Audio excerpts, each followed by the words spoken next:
Hey, what's up, guys? Alex here from TechnoClass.com, and Samsung has just unveiled their newest flagship smartphone line, the Galaxy S9 and S9 Plus.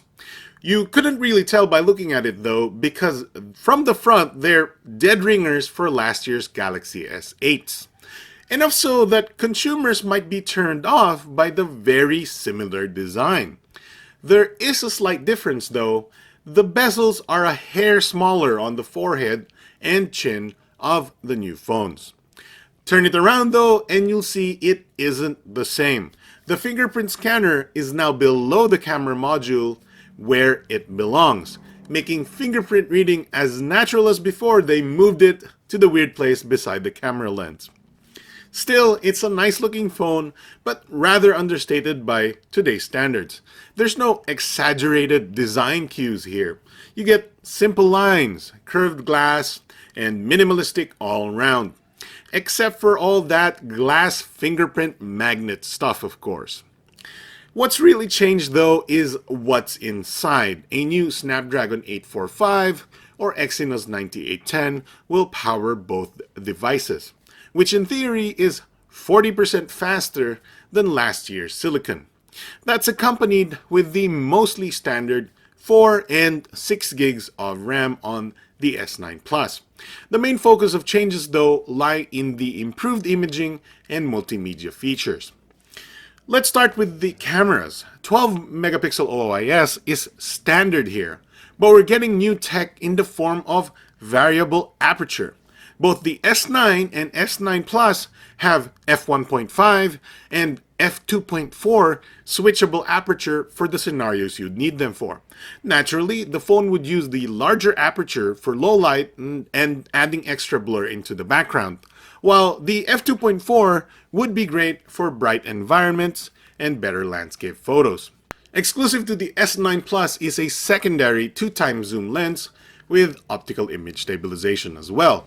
It also enables a feature called Art Bokeh, where you can artistically change the shape of the out of focus highlights into something like, heart shapes, star shapes, and stuff like that.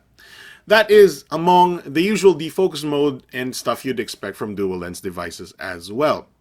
And of course, that f1.5 aperture, a first for any smartphone, as you would expect will also lead to better low light photos, which is then also bolstered by a new multi-frame low light capture technology. Slow motion has improved too, with a massive 960 FPS maximum frame rate at 720p. It can be a bit wonky though, due to the software choosing the right moment for you, but that's probably so you don't accidentally record hours of slow motion video. The benefit here is that you'll automatically get animated GIFs of your shot for sharing online. That's not the end of Samsung's new hip content creation features though.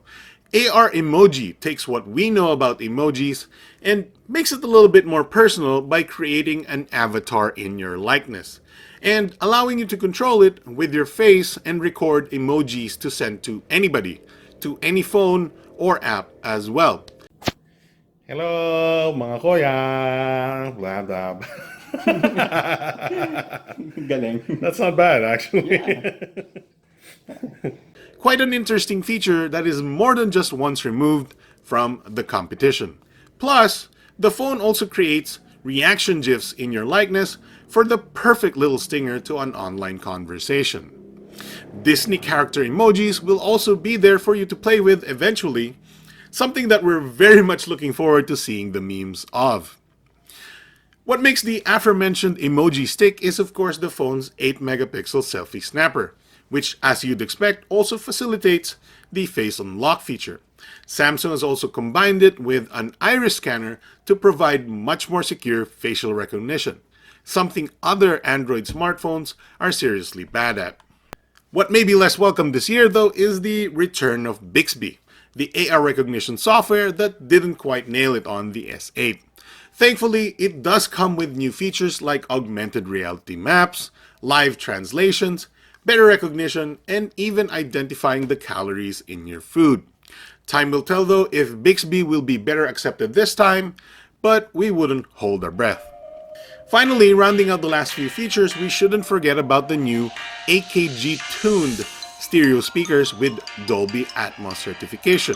Samsung claims it is 1.4 times louder than last year's model, even though it's not exactly the boomiest speaker pair we've heard.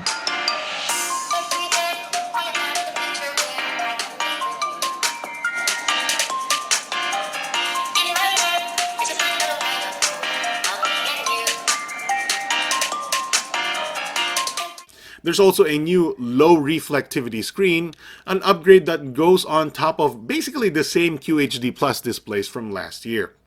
Lastly, convenience features like IP68 dust and water resistance, fast wireless charging, and improved DeX functionality are also on tap as you'd expect. So let's wrap this up. What the Galaxy S9 and S9 Plus is a refinement of last year's excellent Infinity display design and form factor.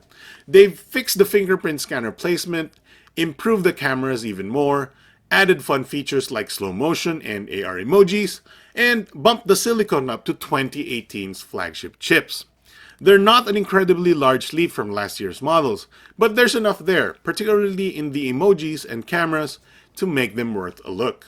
In the Philippines, pricing starts at 44,990 pesos for the S9 and 52,990 for the S9 Plus, and will be available in black, purple, and blue. Both phones will launch on March 16th, which is just 3 weeks from now.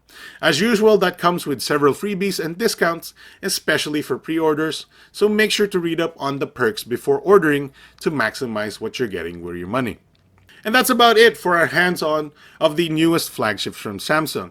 Is it worth going for these, or will you stick with your current phone or maybe the S8? Let us know in the comments below and leave us a like and subscribe if you want to see more. I'm Alex from technoclass.com. Thanks for watching, and I'll see you guys next time.